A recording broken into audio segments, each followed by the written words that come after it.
नमो भगवते वासुदेवाय।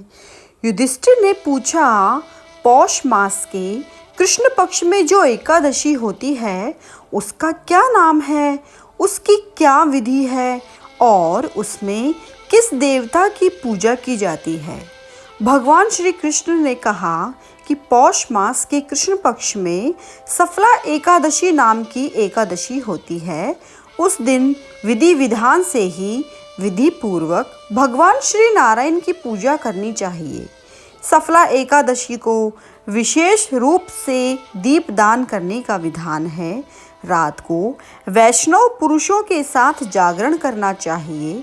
जागरण करने वाले को एकादशी का पूर्ण फल मिलता है। अब सफला एकादशी का व्रत सुनो। चंपावती नाम के राज्य में राजा महिष्मत रहता था। महर्षि महिष्मत के 5 पुत्र थे। उसके सभी बेटे अच्छे थे, लेकिन सबसे बड़ा पापी पुत्र था। राजा के पैसों को वह पाप कर्म में खर्च करता था। वह दूसरों को धोखा देता था। वह सदैव दुराचार और ब्राह्मणों को सताता रहता और उनकी सदैव निंदा करता रहता था। वैष्णव और देवताओं की भी हमेशा निंदा करता था। अपने बेटे को पाप करता हुआ देखकर राजा महिष्मत ने उसका नाम लुम्भक रख दिया था। फिर पिता और भाइयों ने उसका पीछा छुड़ाने के लिए उसे राज्य से निकाल दिया। लुम्भक उस नगर से निकलकर वन में चला गया। वहीं रहकर उस पापी ने लूटपाट शुरू कर दी। वह चोरी करके एक दिन जा रहा था तो राजा के सिपाहियों ने उसे पकड़ लिया। उसने अपने को राजा महिष्मत का पुत्र बतलाया तो सिपाहियों ने उसे छोड़ दिया, लेकिन उसे राज्य में नहीं आने दिया। वह पापी वन में रहने लगा और मांस तथा वृक्षों के फल खाकर जीवित रहता था।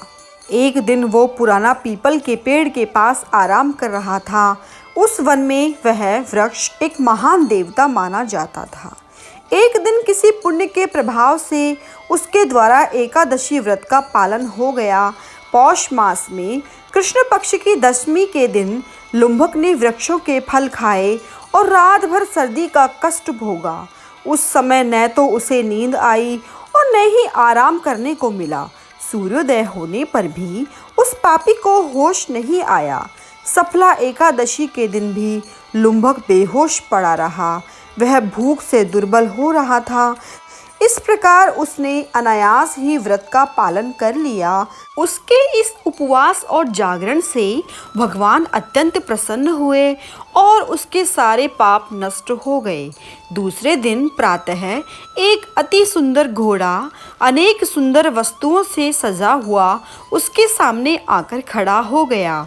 उसी समय आकाशवाणी हुई कि हे राजपुत्र, श्री नारायण की कृपा से तेरे सारे पाप नष्ट हो गए हैं। अब तू अपने पिता के पास जाकर राज्य प्राप्त कर। ऐसी वाणी सुनकर वह अत्यंत प्रसन्न हुआ और दिव्य वस्त्र धारण करके भगवान आपकी जय हो ऐसा कहकर अपने पिता के पास गया। उसके पिता ने प्रसन्न होकर उसे समस्त राज्य का भार सौंप दिया और स्वयं वन के रास्ते चल दिया। अब लुम्भक शास्त्रानुसार राज्य करने लगा। उसके स्त्री पुत्र आदि सारा कुटुंब भगवान श्री नारायण का परम भक्त हो गया। वृद्ध होने पर भी वह अपने पुत्र को राज्य का भार सौंपकर वन में तपस्या करने के लिए चला गया और अंत में वैकुंठ को प्राप्त हुआ। अतः जो मनुष्य इस परम पवित्र सफला एकादशी का व्रत करता है उसे अंत में मुक्ति मिलती है, और जो नहीं करते हैं वे पूंछ और सींगों से रहित पशुओं के समान हैं।